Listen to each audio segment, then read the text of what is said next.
Berchut Morever Rabotai, nous allons donc faire notre shiur de la semaine, celui qui est diffusé dans notre radio JM. Radio JM, c'est les initiales de Remez, RJM. Remez, c'est allusion, sans illusion. Remez. Donc, à partir de ce cours, on envoie un zérem, c'est-à-dire un courant, avec un zémer, avec une musique, avec une chanson. Il nous faut toujours chanter à Hachem par les mots, par les lettres, par les sonneries, par les voyelles de la Torah. Nous sommes dans une péricope qui commence dans le livre de Shemot, de l'Exode. Ce livre indispensable et ô combien important pour le peuple d'Israël parce qu'il commence le début d'une première exil. L'exil, bien sûr, a des affres. Elle est atroce, elle est meurtrie. Elle sévit, pas seulement dans le physique, mais bien sûr dans le métaphysique, dans le mental, dans la simha tout court du Ham Israël. Nous sommes dans une période où les kabbalistes ont institué ce qu'on appelle tikkunim. Ce sont les embellissements de la neshama, les embellissements d'actes qui quelquefois ont affecté par notre comportement la Shekhinah. Je ne parle pas seulement de nous qui vivons au XXIe siècle, mais nous sommes, les marionnettes et les clonages de générations qui nous ont précédés depuis la création du monde. 5777 que le monde est monde. Adam Arishon, Hava, lorsque est intervenu dans leur vie de couple, dans leur endroit idyllique, dans le Gan Eden,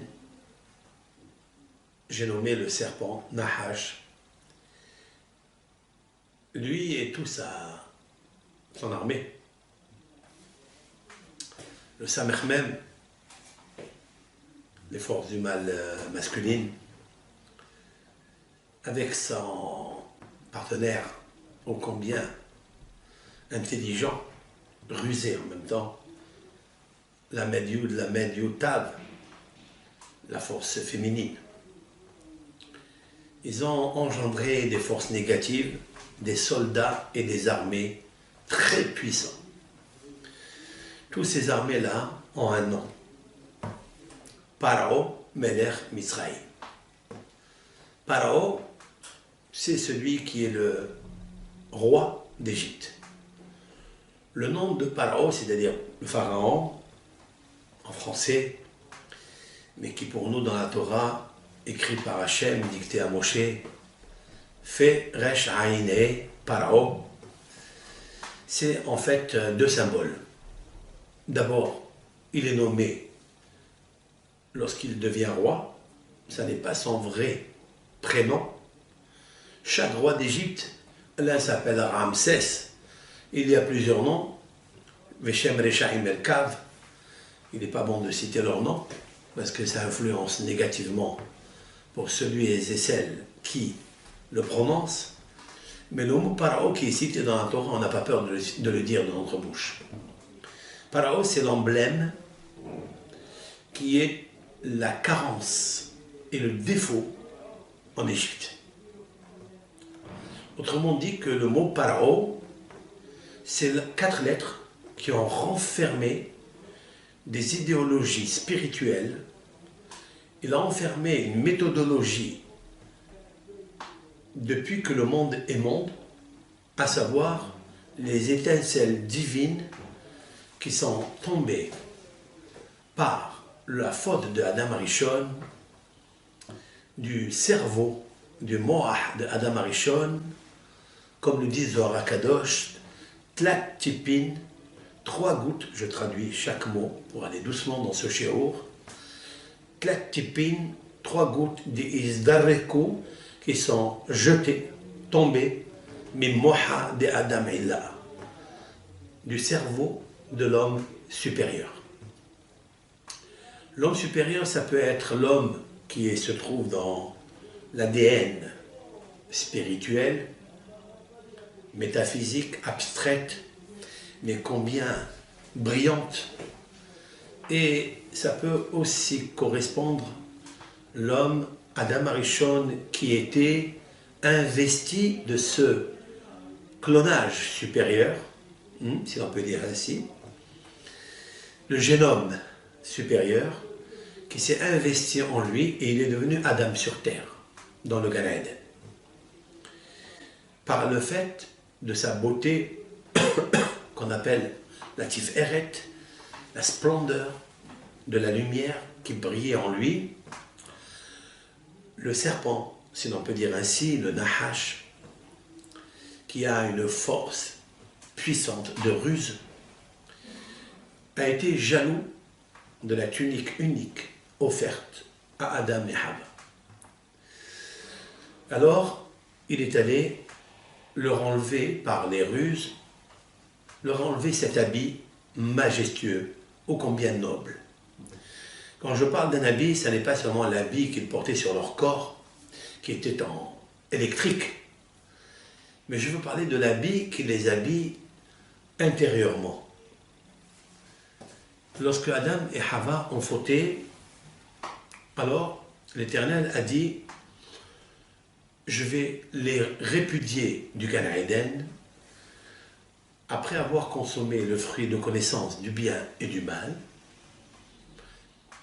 et je vais les répudier de peur qu'ils vont envoyer leurs mains et toucher l'arbre de la vie, alors que s'ils mangeraient l'arbre de la vie, ils vivraient à jamais. » C'est la raison pour laquelle l'Éternel les a envoyés. Ça, c'est un passage qui est dans la Bible. Je l'ai pétri et imbibé de Midrashim, du Zohar. Mais il nous faut comprendre, chers frères et sœurs, qu'est-ce que l'arbre de la vie. Je n'ai jamais vu qu'est-ce que, dans un texte qui explique l'arbre de la vie. Il nous faut nous rapprocher le plus, bien sûr, à ce que nous pouvons comprendre. De la même façon qu'il nous faut manger pour vivre le corps, il nous faut manger pour restaurer les 248 os et 365 nerfs, 20 vaisseaux. Il nous faut aussi manger pour restaurer les 248 lumières positives, les 365 nerfs, veines, vaisseaux qui existent dans l'âme spirituelle. Si ce chiffre, je précise et je le souligne plusieurs fois, parce qu'il nous faut savoir que dans notre chère Torah, il y a tous ces mitzvot au nombre de 248 lois positives et 365 nerfs, 20 vaisseaux qui sont établis par des lois négatives, de ne pas toucher, de ne pas faire, etc., etc. Il me semble me rapprocher, si l'on peut dire ainsi, le plus possible du sens réel. Qu'est-ce que l'arbre de connaissance du bien et du mal et qu'est-ce que l'arbre de la vie? Bien sûr, il ne faut pas imaginer dans notre petite tête ou dans notre large tête, ça dépend de chacun parmi nous, que l'arbre était un arbre, comme un arbre, un platane ou un amandier, ou un grenadier, ou un olivier. Non, bien sûr que non. La Torah, lorsqu'elle nous parle toujours, c'est avec des devinettes, des énigmes, et c'est à nous de nous tracasser la tête, d'approfondir et de sortir la meilleure image qui pourra nous aider à comprendre pourquoi nous sommes venus dans ce monde. Et en fait, nous sommes les enfants de qui? il est un Zohar qui dit, je vais d'abord faire une petite préface.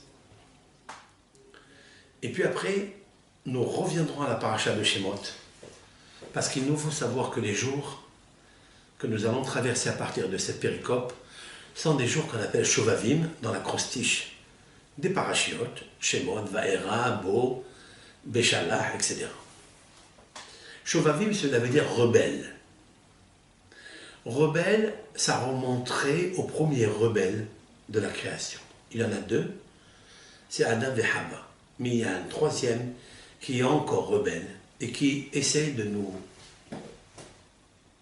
tirer vers le bas pour s'éloigner de la pure compréhension qu'est-ce que le Hatzahaïm.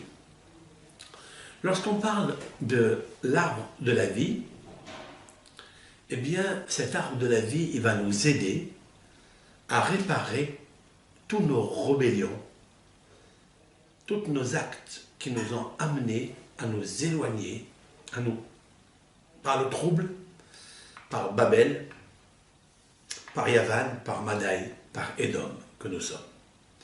Mais tout a commencé d'abord dans la première galoute en Égypte. Ve'ele Shemot Bene Israël Habaim Mitzrayim.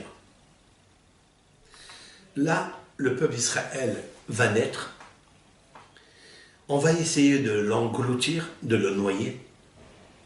Le Mashiach naîtra dans cette péricope, j'ai nommé Moshe Rabbeinu, puisqu'il est le vrai Mashiach, sachez-le. C'est ce qui est écrit dans les lectures du Zohar Hadash, qu'a écrit notre maître Rashbi, Rabbi Shimon Bar Yochai al-Bashar. Dans le Zohar Hadash, il dit que là où a commencé la galoute, c'est là où naît le Mashiach Tzidkenu, Moshe Rabbeinu. Et la maman de Moshe Rabbeinu et la sœur de Moshe Rabbeinu ont sauvé le Mashiach d'être englouti et noyé dans l'eau. Mais il a été sauvé par la fille du pharaon, à savoir Bathia. Bathia est un prénom qui est très beau. Si je traduis le prénom de Bathia, cela veut dire la fille de Dieu. Pas seulement Dieu dans son Elohim, pas seulement Dieu dans son Tsevakot, pas seulement Dieu dans son nom le plus large possible, mais dans la racine de deux lettres. Ces deux lettres étaient, entre guillemets, dans l'exil en Égypte. Yud Ke. C'est-à-dire la sagesse, Yud, et la Chokhma, qui est la Chokhma, la sagesse, et la Bina, l'intelligence. Ces deux lettres étaient en galoute. Et c'est ces deux lettres qu'il fallait récupérer pour ramener le tikkun à Adam, à Shalem. C'est-à-dire le génome humain, matériel, physique et spirituel, avec son ADN, avec son Adon, avec les 5 niveaux d'âme qu'il a perdus, une partie de leur lumière, et qu'il fallait maintenant, dans les 5 exils, récupérer. Je voudrais dire que le nom de Dieu, pas lui-même, mais le reflet du nom de Hachem, était en exil. Pour cela, Akadosh Baruch Hu a fait en sorte qu'il descende en Égypte, que la Gézéra commence, et que la décision du pharaon avec les ingénieurs qui étaient autour de lui, tous ses conseils, qui lui ont donné un très bon conseil, de prendre les enfants hébreux et égyptiens et de les jeter dans la mer, parce que, ô combien ils étaient d'une puissance incomparable. Il y avait une très grande différence entre les ingénieurs et d'Égypte, parce qu'ils n'étaient pas de l'Égypte elle-même. En fait, les ingénieurs et les conseillers qui ont donné conseil au pharaon, comme il est marqué dans la Torah, quelques versets après, Havanit Hakemalo, venons, ingénions-nous. L'eau, Rachid dit, l'eau, lui, c'est pronom démonstratif, le peuple d'Israël, hébreu, et l'eau en levant le doigt vers le haut, c'est-à-dire à Kadosh Baruch Hu, trouvant un stratagème pour ne pas que le Mashiach, Moshéan chez Israël, comme il est écrit dans le texte, va naître en Égypte, donc faisant tout pour le noyer et le faire disparaître. Autrement dit que la force du mal est investie dans le pharaon. Mais le pharaon ne peut rien faire parce que le pharaon était obligé de demander conseil aux autres. Rappelons-nous que le Midrash nous a dit que dans Bereshit, que l'Éternel avait coupé les pieds et les mains du Nahash.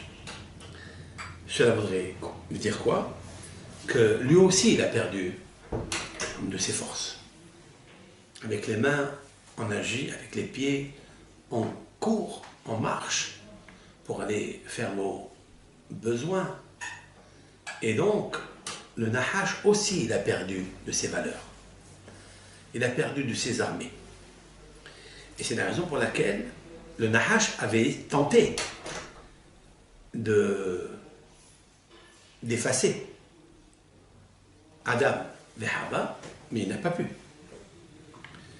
Et voilà que maintenant que Moshe Rabbeinu est né, il va naître, ils ont tenté, lui et 3 conseillers, Yitro, qui deviendra le beau-père de Moshe Rabbeinu, de celui qui va être le Mashiach en Égypte.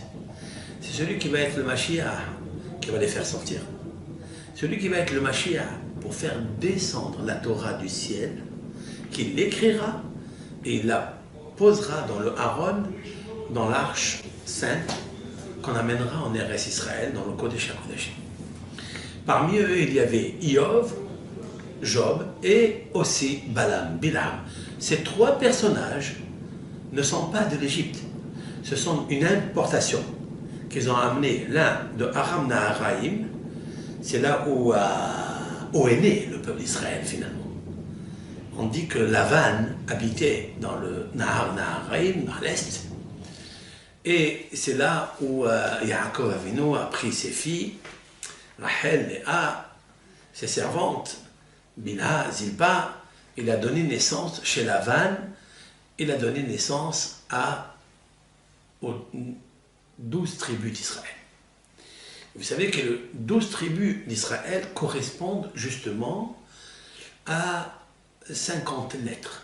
Quand on calcule les 12 tribus d'Israël, leurs prénoms, Réhouven, Shimon, Lévi, comme il va être cité dans la paracha, vous trouverez qu'il y a 50 lettres en écrivant Binyamin avec 2 yud, parce que Binyamin est écrit avec un seul yud.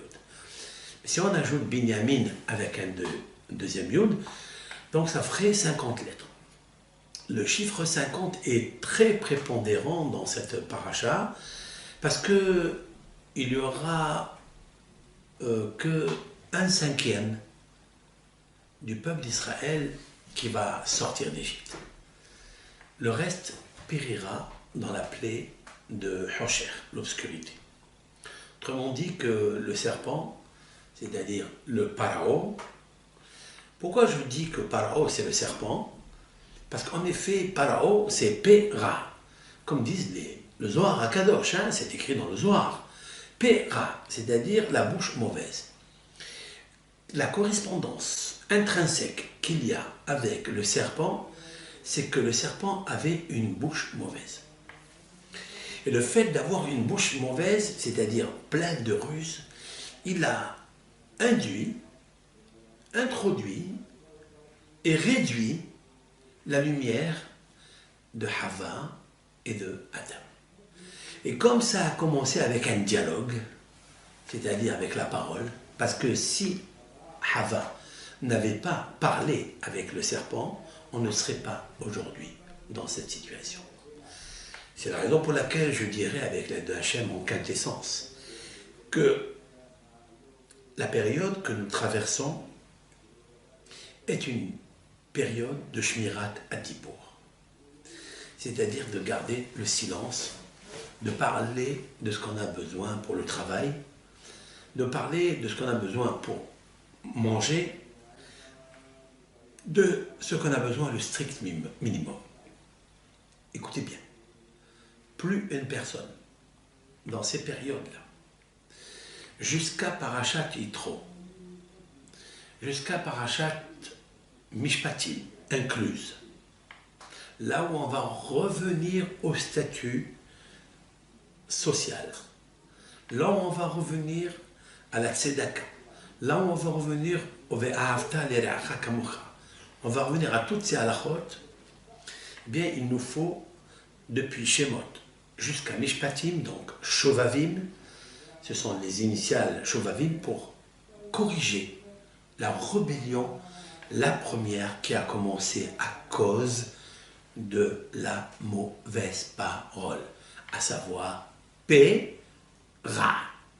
C'est la raison pour laquelle dans toutes les communautés d'Israël, et depuis fort longtemps, le Ham Israël a pratiqué dans chaque communauté le Ta'anit Adibour, à savoir le jeûne de la parole, qui consiste à se réunir au moins 10 personnes, au moins 10, plus il y en a, plus ça fait Kavod à Hachem, ça ramène plus de lumière à la Shekhinah rapidement, mais il nous suffit de 10 personnes pour que la Shekhinah réside parmi elles, parmi ces personnes, et on lit par la lecture de Tov, une bonne bouche, une belle bouche, de réciter les Tehillim 3 fois, où il y a 65 000 mots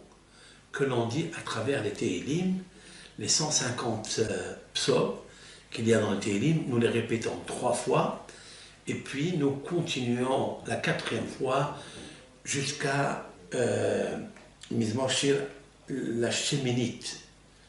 On parle d'un Mizmor, je vous les ferai de toute façon un autre shiur pour voir la Ségoula qu'il y a dans le Mizmor par lequel on finit le Ta'anit Dibour, parce qu'il est tellement grand, il est relié justement avec le Tikkun, c'est-à-dire la réparation des Nitzotzot Kedusha, des étincelles spirituelles saintes qui ont été éparpillées, parsemées par la semence que nous avons perdue depuis Adam Arishon et les décennies ultérieures dans les générations Maboul, Palaga, Sédom et Enoch, qui sont tombés dans les réincarnations en Égypte, engloutis dans la matrice égyptienne.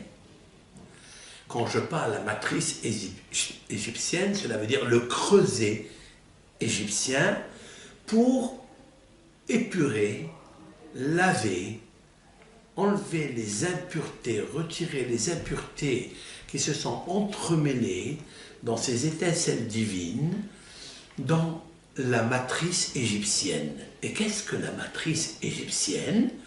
La matrice égyptienne, je vais vous la dire de suite. Paro.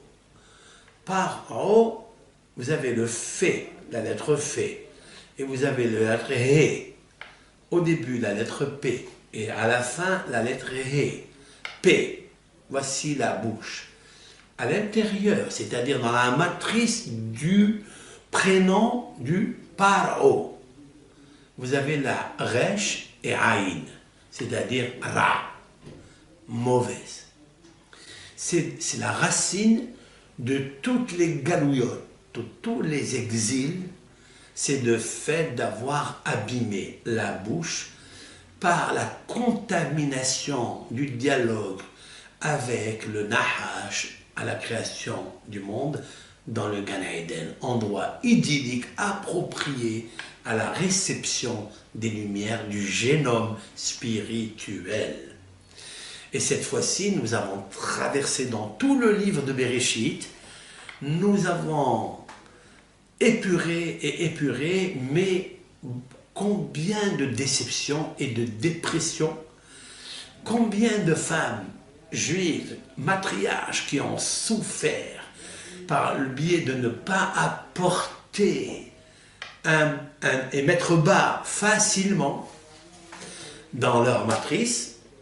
jusqu'à ce que Ava Rahman, c'est-à-dire le Père miséricordieux, par sa grande clémence, a favorisé les matriarches et les patriarches pour prier à Hachem et construire la matrice. Cette fois-ci, la matrice qui va réceptionner un enfant qui s'appelle Yitzhak dans Sarah et un enfant qui s'appelle Yaakov dans Rivka. Cette fois-ci, c'est grâce à Ava Rahman, c'est-à-dire on a levé les yeux à Hachem, le Père de la clémence et de la miséricorde. Si vous prenez le mot, les deux mots, Ava Rahman, le Père de clémence, de miséricorde, de pitié, eh bien vous trouverez les lettres, écoutez bien, qui vont se subdiviser en deux parties, en deux mots. Vous trouverez Aleph, Bet, Nun, He, Evne, c'est-à-dire construire. Il restera Resh, Het, Mem, Rehem, la matrice. L'Éternel, grâce à la prière qu'un Ben Israël, qu'une Bat Israël fait générer, émerger d'elle, des profondeurs de sa matrice de l'âme, matrix de l'âme, eh bien, elle construit par une aide, Si'ata d'Ishmaya, une aide spéciale de Hakadosh Baruch Hu qui lui construit le Rehem. Même si Sarah n'avait pas de Rehem, et même si Rivka était stérile et que tout était muet et immobile, sans créature animée, eh bien Hakadosh Baruch Hu, par le biais de la Tfila, il va créer le Rehem qui va lui donner Yitzhak, qui va lui donner Yaakov, qui seront les deux patriarches qui commencent la réparation de la galoute qui a été dite à Abraham Avinu dans l'alliance entre les morceaux Bibrit Ben HaBetarim, qui lui a dit à Hakadosh Baruch Hu, tu as choisi l'exil pour tes enfants, ils iront dans un pays qui n'est pas le leur. Et là, il lui dit quelque chose. Ki ger iye zar'acha be'eretz olaim. Écoutez bien les mots codés, cachés, intériorisés dans la lumière des lettres de la Torah. Ki ger iye zar'acha. Car ta descendance sera étrangère, guerre, be'eretz l'olaim, dans un endroit qui n'est pas à eux. Pourquoi il lui a ajouté Be'eretz l'olaim, dans un endroit qui n'est pas la leur? Mais tout l'endroit où tu iras, qui n'est pas Eretz Israël, la terre qu'a promis à Hachem, a donné à Abraham, Isaac et Yaakov, de donner à ses enfants, les Shevatim, sera toujours une terre en exil. Pourquoi l'olaim? L'olaim, c'est un peu plus fort que ce que l'on pense. Car si on était parti dans n'importe quel endroit, peut-être qu'on serait sorti facilement. Voilà la première raison. Mais de rentrer dans un endroit qui n'est pas à eux, ça veut dire qu'il ne pourrait jamais leur appartenir la liberté de sortir facilement. Ça n'est qu'en Égypte.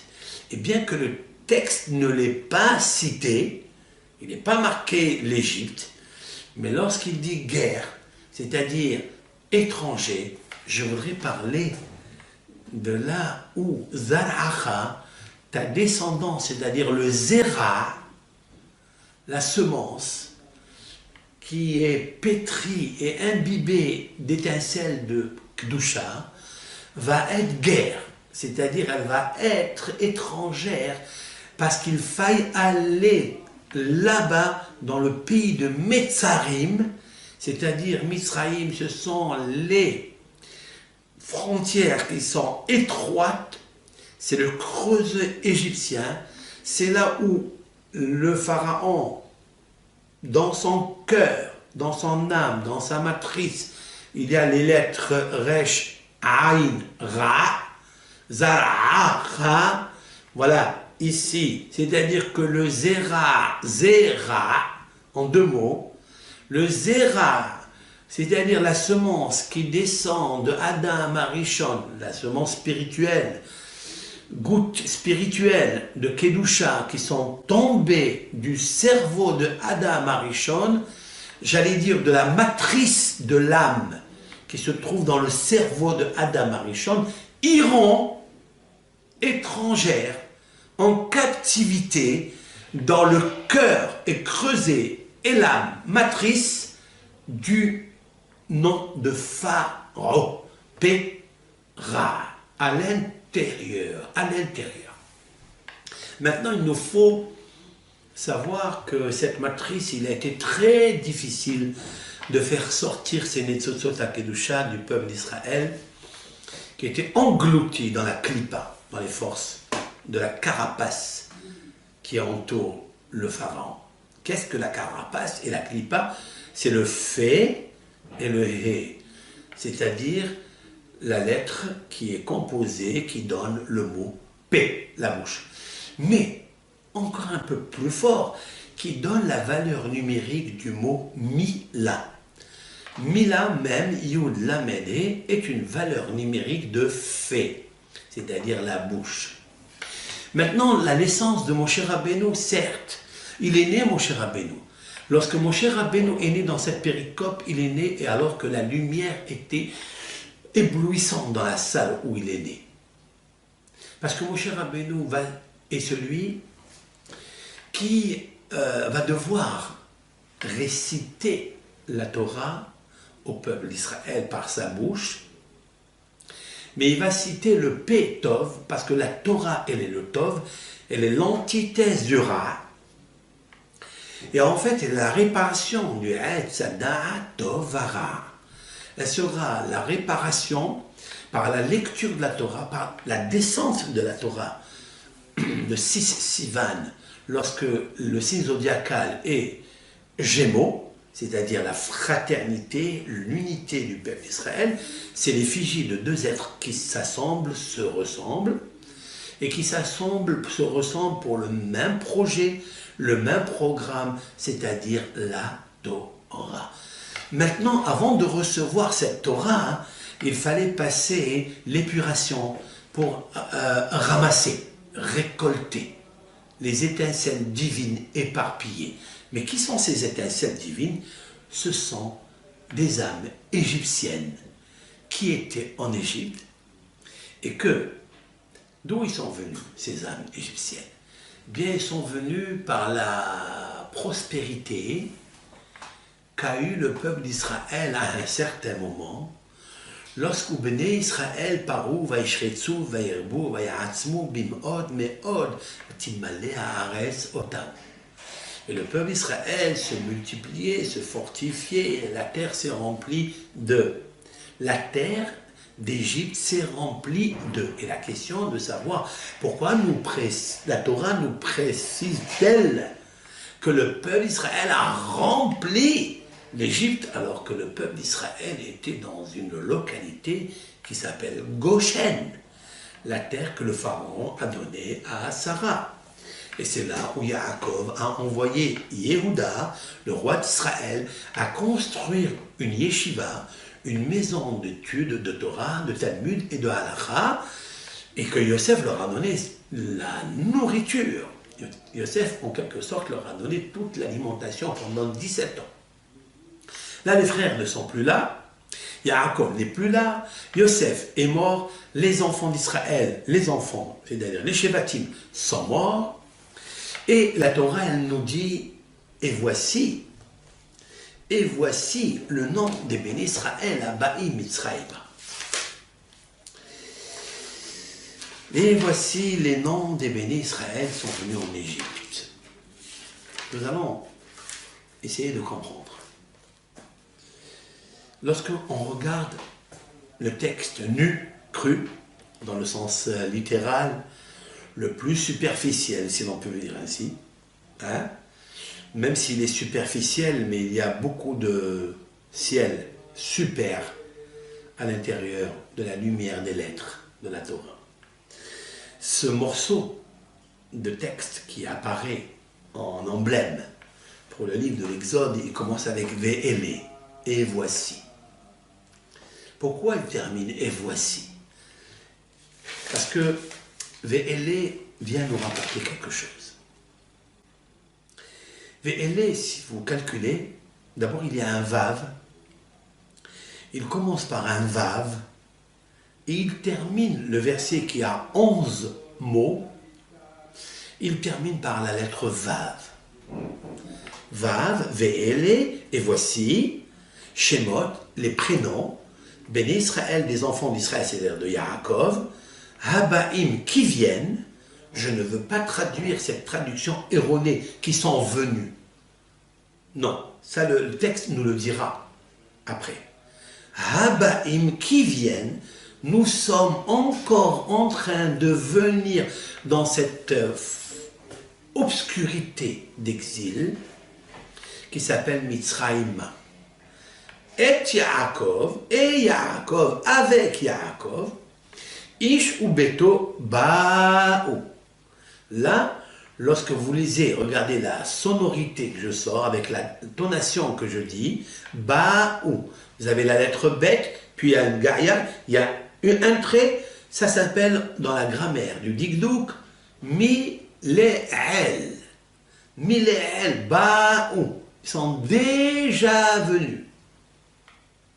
Ce texte commence par la lettre Vav et termine par la lettre Vav.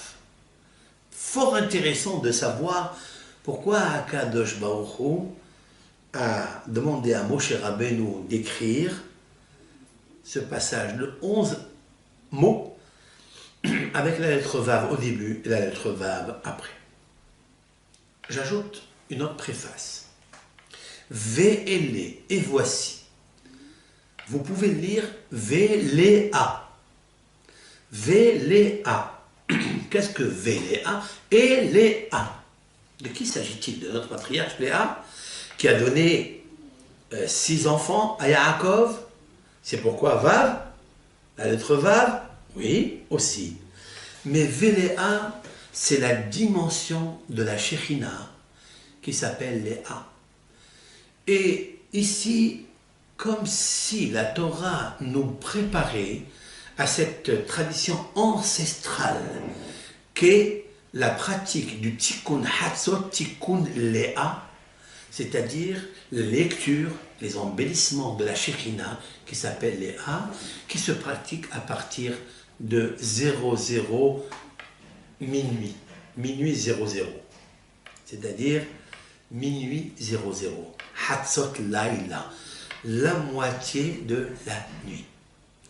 Les passages que nous lisons, ça n'est pas tout le monde qui pratique le Tikkun Hatzot, mais tout le monde est invité à éviter les tsarot, les affres, les tragédies que le peuple d'Israël traverse tout au long de l'exil. Et encore, les tsarot, ce sont les difficultés et les peines, les souffrances qu'une petite maison qui contient un papa et une maman avec des enfants, des filles, où les parents, la maman, voient la difficulté de l'éducation, la difficulté de les marier, la difficulté de les éduquer dans un niveau scolaire des meilleurs, Kodesh et Hol, combien c'est difficile. Pourquoi cette maman, ce papa ne prendrait pas une invitation de eux-mêmes par les Hachamim, s'ils ont un bon cœur, de se lever peut-être, je ne dis pas tous les soirs, se lever une fois par semaine et de faire Tikkun Hatzot, Tikkun Léa, de prier à Hachem, c'est-à-dire quoi? Vous savez très bien qu'avant Hatzot, avant minuit, il est interdit d'étudier les Tehillim, car on n'a pas le droit d'étudier les Tehillim le soir, la nuit, c'est-à-dire à partir du coucher du soleil, sortie des étoiles, jusqu'à minuit, il est interdit dans cette tranche d'heure, dans cette mishmara, dans cette garde, il nous faut être nishmar, il nous faut nous garder et être vigilant de ne pas étudier les Tehillim. Parce que les Tehillim, c'est la lecture de la Torah, et la lecture de la Torah est synonyme, qui est associée avec la miséricorde. Étant donné que la tranche à partir du coucher du soleil jusqu'à minuit est une tranche qui est réservée à la sentence, à la rigueur, à la nuit, tout court. La nuit est synonyme de mazikin, c'est-à-dire ce sont les démons, ce sont les forces négatives, les ondes maléfiques qui circulent dans cette tranche d'heure.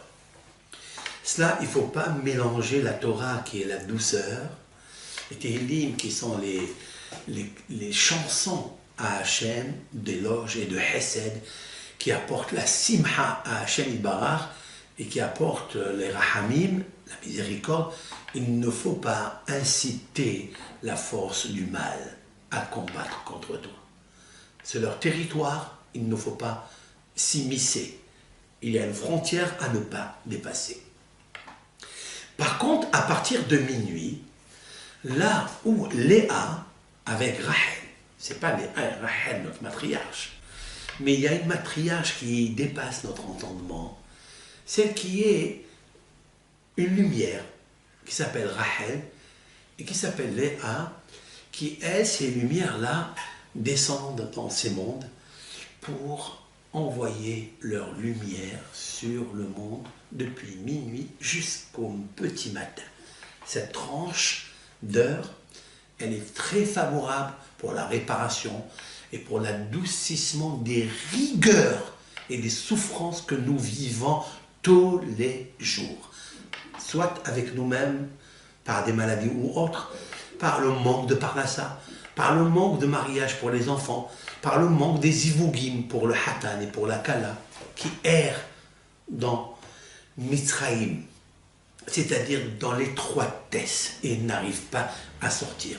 C'est le moment d'employer le Pétov et de faire l'embellissement de Léa. Qu'est-ce que Léa? Ce sont Tikkun Léa, ce sont des passages qui ont une puissance nucléaire codée qui peut faire que du bien à la personne qui pratique la lecture avec joie et lentement, à voix haute, un tout petit peu à voix haute, et s'adresser à la Shekhinah pour lui ramener la lumière, entre guillemets, qu'elle a perdue à cause des étincelles divines qui ont chuté du cerveau matrice de Adam, génome Elion, avec Adam, génome Tahton en bas. Et cela est tout en Égypte. Tout cela est en Égypte. C'est ça, Ve'ele Shemot Bene Israël, Abaim Israël. Ve'lea. Maintenant écoutez bien. Ve'ele est une valeur numérique de 42. Bet, même. Bet c'est 2 et 40 c'est même. Ve'ele, Vav, 6. Aleph c'est 1, donc 7. Lamed c'est 30, 37. Et 5, 37 et 7, 5, ça fait 42. Qu'est-ce que 42? 42 est un nom de l'Éternel. Il est 4 noms de l'Éternel, chaque nom régit un monde. Vous avez le monde de l'émanation, après formation, création, action.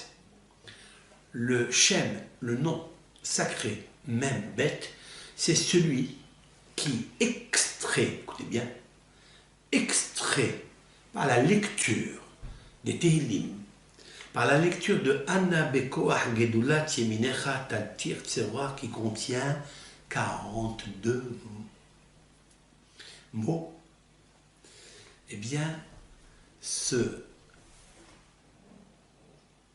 nom-là, Kadosh, il extrait les étincelles divines que nous avons perdues, nous allons dire nous, parce que nous sommes tous concernés, nous avons perdu, et qu'il nous faut les extraire des écorces négatives matrices du pharaon, où ils sont engloutis.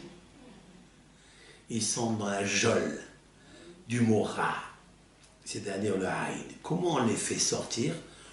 En enlevant la carapace du mot Paro, P, He, si j'enlève la force positive que possède le pharaon, avec lesquelles ce sont ces deux lettres P qui entourent le mot Ra, qui est la matrice intérieure du pharaon, si on libère la bouche, le pharaon et le mal, paf, il tombe comme un château de cartes.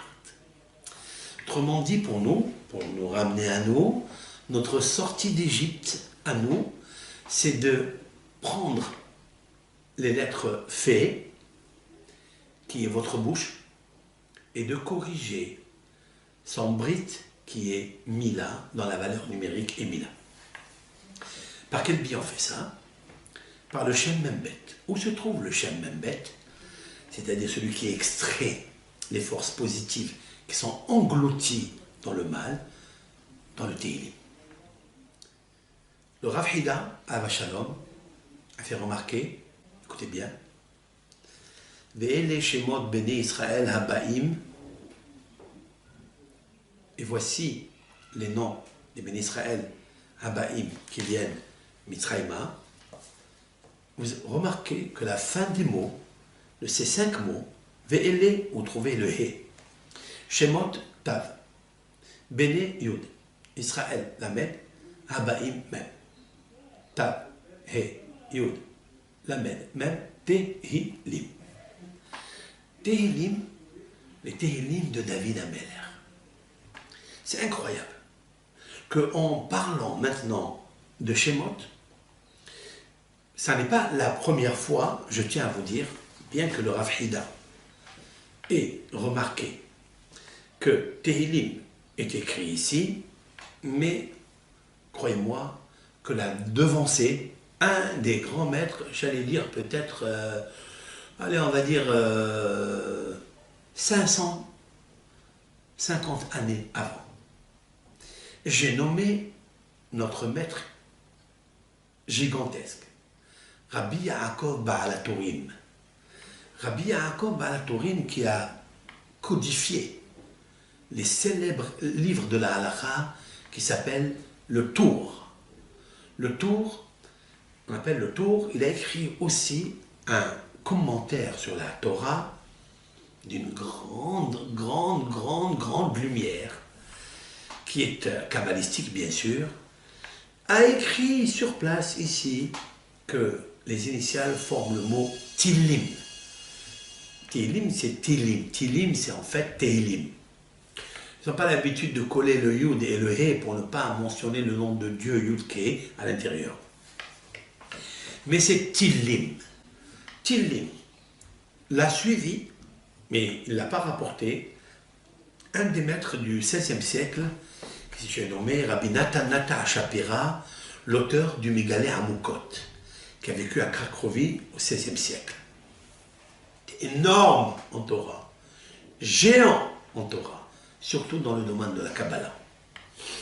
Lui aussi, il a amené que les initiales, c'est Tillim, en faisant référence au Tehillim. Mais il y a quelque chose de plus abstrait et subtil. C'est que le mot Tillim, vous savez que ce c'est Tillim, on dit que c'est des scuds. Ça s'appelle Tillim. Mais nous allons ensemble calculer le mot Tillim, qui est le Tehillim. Tillim, c'est Tav, c'est 400. Après, vous avez Yud, c'est 410. Lamed, c'est 30. Ça fait 440. Et même qui reste, ça fait 40, ça fait 480. Vous vous rappelez de ce chiffre, combien j'ai parlé? Nous avons fait même la Ségoula par rapport aux 60 pièces à Hanouka pour enlever la force du Aïn Hara. Vous vous rappelez qu'on est arrivé à un chiffre de 480 puisque nous avons multiplié 8 jours de Hanouka avec 60 lettres de Birkat Kohanim, donc 8 fois 60, 480, et nous avons donné, j'espère, 4,80 centimes à un pauvre qui est dans la mitraille, qui est dans la détresse. Vous savez qu'est-ce que c'est cette force-là? C'est la force négative qui est investie dans le pharaon. Tout le monde dit, j'aime pas dire le pharaon, ça veut rien dire. Mais paro, comme il est marqué ici dans la Torah. Paro, ça veut dire dévoilement. Paro, ça veut dire l'anagramme du mot ha'afar, c'est-à-dire le sable responsable de notre mort, malheureusement. Le sable responsable de celui qu'on dit ha'oref, c'est-à-dire celui qui a la nuque raide, c'est le serpent, le nahash. C'est celui-ci qui a la nuque raide, mais la queue qui bouge dans tous les sens. Parce que ce grand serpent est en train de nager dans les fleuves de Mitzraïm, à savoir depuis le Nil jusqu'à Yamsouf. C'est lui, Harobes Bechol Yeorotav. Paro va dire le prophète, c'est une haftara. Paro Hatanim Hagadol, c'est-à-dire le grand crocodile, la grosse baleine, c'est le serpent. Tanim, c'est le serpent. Harovetz Bechol Yehorav, celui qui s'affaisse.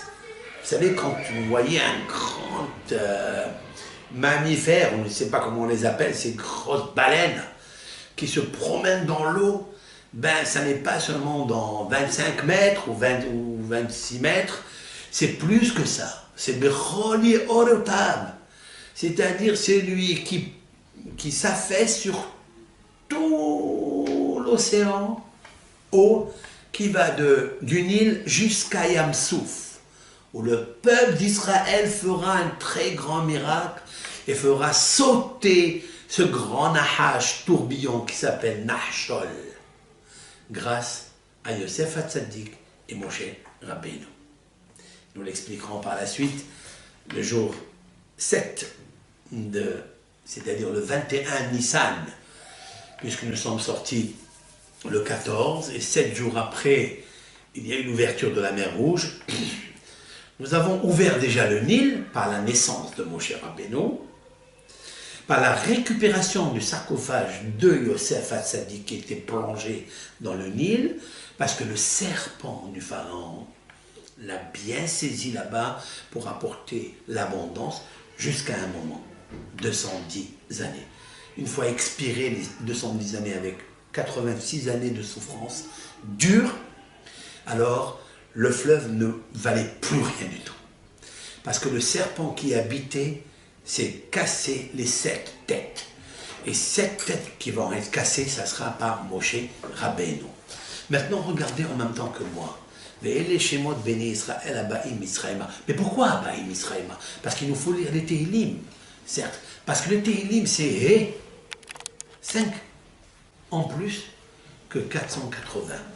C'est-à-dire que les 5 livres de la Bible que nous lisons dans toutes les synagogues au monde à partir de cette péricope, voilà où on trouve sa racine, ici, avec l'aide de Hachem. C'est ici. Mais il vient corriger quoi, exactement? Eh bien, il vient corriger les étincelles divines éparpillées dans la, j'allais dire, du serpent. C'est-à-dire dans la matrice du serpent. Ils sont là, dans le ventre, là-bas, bien, jusqu'à la queue.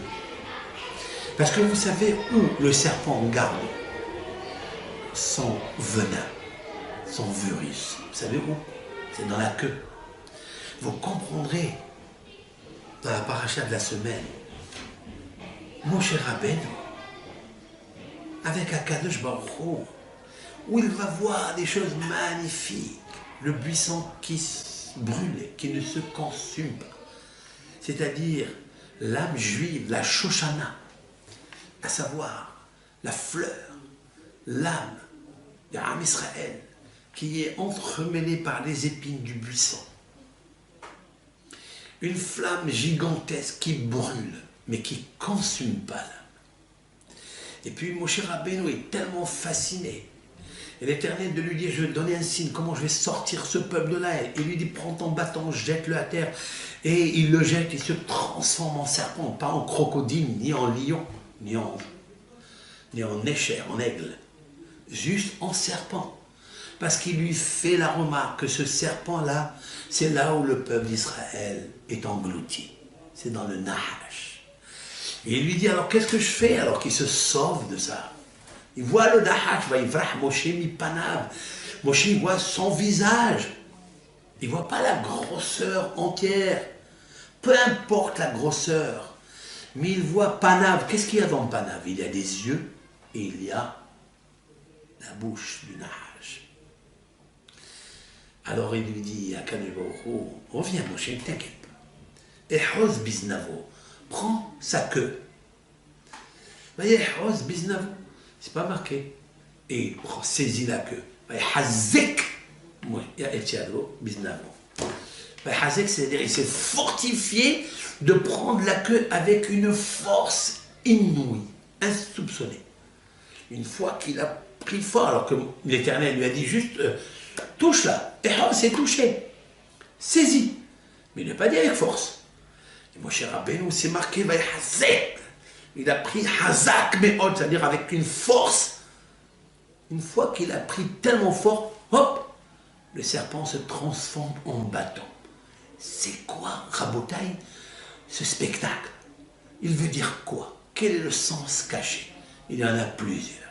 On dira toute la semaine avec la de Hachem, Nishéorim, parce que j'avais une grande tristesse de quitter le livre de Bereshit, qui m'a enseigné des milliers de choses. Il y a tellement encore à savourer. Des Hidushé Torah, mais comment faire? Le temps il passe, mais on ne quitte jamais Bereshit, tout est là. Le premier livre, c'est là où toute la projection de ce qui va se passer, le pourquoi, le comment, la raison, la maladie et la guérison. Il faut savoir que ce serpent-là, c'est lui qui a à l'intérieur de lui la parole divine. Elle est en lui. La connaissance de Adam Arishon, la lumière de Adam Arishon, elle est à l'intérieur de lui. Mais vous savez, il la cache tellement profond, il arrive à l'amener jusqu'à sa queue.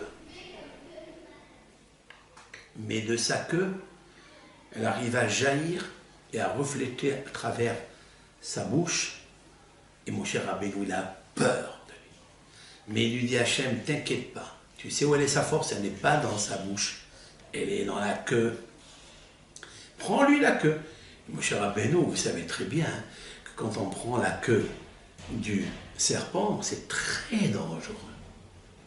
Parce qu'il peut se retourner et envoyer le venin et piquer mon cher Rabbeinu. Alors Hachem a-t-il mis Moshe dans un danger? C'est pourquoi mon cher Rabbeinu il a compris que quand il lui a dit saisis, ça n'est pas facile comme ça, comme si tu saisis quelqu'un, tu l'attrapes avec, tu l'embrasses quoi. Mon cher Rabbeinu, il a attrapé le venin qu'il y a dans la queue, il l'a saisi avec ses mains fort, et là, il ne pouvait plus rien faire. Alors il a transformé en bâton. Le bâton, c'est la Torah, le bâton avec lequel mon cher Rabbeinu fera tous les miracles. La Emouna. Il faut saisir bien la queue où il y a le poison. Et ne pas le laisser l'amener jusqu'à la bouche du serpent, parce qu'il risque d'être paro. Rat. Mais comme le rat, c'est le poison, c'est là-bas où il t'enfouit, engloutit les étincelles divines. Mon cher Rabbeinu, il est né circoncis. Mon cher Rabbeinu est l'homme qui n'a pas fauté dans ce domaine. Et c'est la raison pour laquelle, comment combattre cette force du mal? Avec les Tehillim. Parce que les Tehillim, il y a à l'intérieur le He et Tillim. C'est la force négative, 480. Mais. Regardez, Béné, il y a Yud. Israël, il y a Lamed. À la fin des mots. Sofé Tevot, la fin des mots. Israël. Habaim, il y a Mem. Misraïma, il y a He. Point. Yud, Lamed, Mem, He. Mem, Yud, Lamed, He. Mila. Mila, c'est quoi? C'est Hot Berit Kodesh. Mila, c'est l'organe de procréation que Adam Arishon avait abîmé, affecté. Et il avait perdu plusieurs étincelles, Et combien? Il a perdu 288 Nitzotzot HaKedusha. On les appelle dans le système kabbalistique Rapah Nitzotzot. Rapah, c'est facile. Resh, Fe, Het. Resh, c'est 200. P, c'est 80. Het, c'est 8. 288.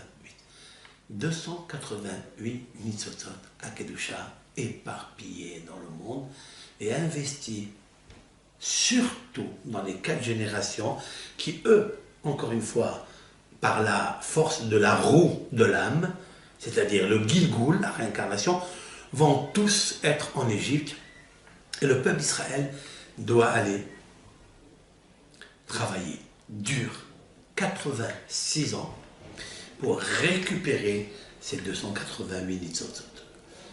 Je vais vous apporter juste une petite preuve et après on continuera 3 ou 4 shiurim dessus parce que c'est tellement vaste. Be'ezrat Hashem. Eh bien, lorsque les Égyptiens ont vu que le peuple d'Israël se multipliait à une allure vertigineuse et miraculeuse, il y a qui disent qu'elle avait 6 dans le ventre. Ça veut dire que Evne Rehem, Ava Rahman, dans les initiales Evne Rehem, le Rehem des matriarches juifs hébreux qui étaient là, pouvait donner jusqu'à 6, il y a qui disent 60. C'est incroyable, et ça peut être vrai, d'après ce Midrash qui dit 60, ils ont eu 60.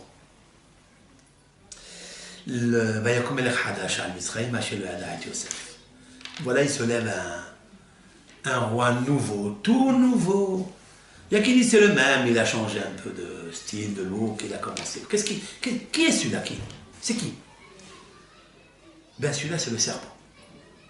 Quand le serpent, il a vu la progéniture qui se multipliait du peuple d'Israël, il ne peut pas supporter. Pourquoi? Parce qu'il est un corps dans le ciel qui est rempli de Neshamot. Et plus les Neshamot sortent, plus Mashiach ben David il arrive. Et voilà que, grâce à ces âmes qui sont sorties, ils ont arrangé 202 étincelles divines éparpillées. D'où je le sais, ben il est marqué. Vayomer El Amo, il a dit à son peuple, ce roi nouveau. Et je vais vous apporter des preuves par écrit, par des séquences de lettres, où va apparaître le mot Mashiach et le mot Nahash. Retenez bien. Parce que Nahash, c'est la même valeur numérique que Mashiach. Quand il y a le mal, il y a toujours le bien, en parallélisme. Il leur dit à ses conseillers, Havanit Hakemalo. Non, pardon. Il dit à son peuple, Hine, Am Ben Israël Rav, Ve'atzum Mimenu. Voici le Ben Israël. Rav, c'est quoi Rav? Multiplié, multiple, nombreux. Ve'atzum est puissant, Mimenu, que nous. Pourquoi il a donné le nom de Rav? En fait, Rav, c'est Resh, c'est 200, et Bet, c'est 202. 202 Nitzotzot HaKedusha qui ont été éparpillés, qui ont été corrigés et embellis par la Piria Verivia. Parce qu'ils ont corrigé, ils ont ramené les âmes avec des âmes fraîches, nouvelles, des âmes Kedushot. Mais ces âmes-là, combien d'années elles vont travailler pendant 210 ans? Normalement, ils devaient rester 400 années en Égypte. Mais ils sont restés 210 ans. Pourquoi? Parce qu'il y a eu 86 ans avec un dur labeur. Ils ont travaillé des travaux qui ont fracassé leur corps et leur âme. Pourquoi 86? Pourquoi? Parce que c'est le nom de Elohim. Ce sera pourquoi on prendra le kos, on prendra le verre, la coupe de vin à Pessah. Parce que Kos, c'est la valeur numérique 86. C'est vrai, c'est vrai. Mais il y a plus que ça. Parce que si vous prenez 202 âmes qui ont été rattrapées et corrigées et embellies, et on les ajoute à 86, ça me fait combien? Ça me fait 288.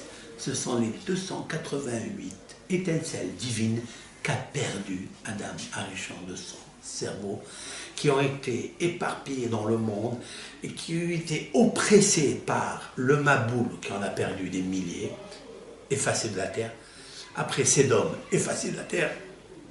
La tour de Babel, c'est cela, qui les a éparpillés au nombre de 70, et les 70 nations sont venues en Égypte. C'est-à-dire Babel, Madaï, Yavan, Édom sont venus en Égypte. Vous savez d'où je le sais? Mais les Shemot ben Israël, Habaïm, ils sont venus. Ils sont en train de venir. Oh! Regardez les initiales Baïm, Bet Aleph Yud, même. Babel, Édom, Yavan, Madaï. Tout cela, Mitzraïm, en Égypte. Et le peuple d'Israël devra descendre là-bas pour récupérer parmi les 70 nations des convertis. Le but de la descente en Égypte, c'est pour faire des convertis et prendre au pharaon le maximum que le serpent originel a volé à la Shekhinah. C'est pour ça que Mitzrayim, c'est la valeur numérique Shekhinah. C'est pour elle qu'on est descendu. Elle est descendue avec nous. Elle remontera avec nous, avec la Torah d'Israël que Moshe Rabbeinu alav shalom va nous amener.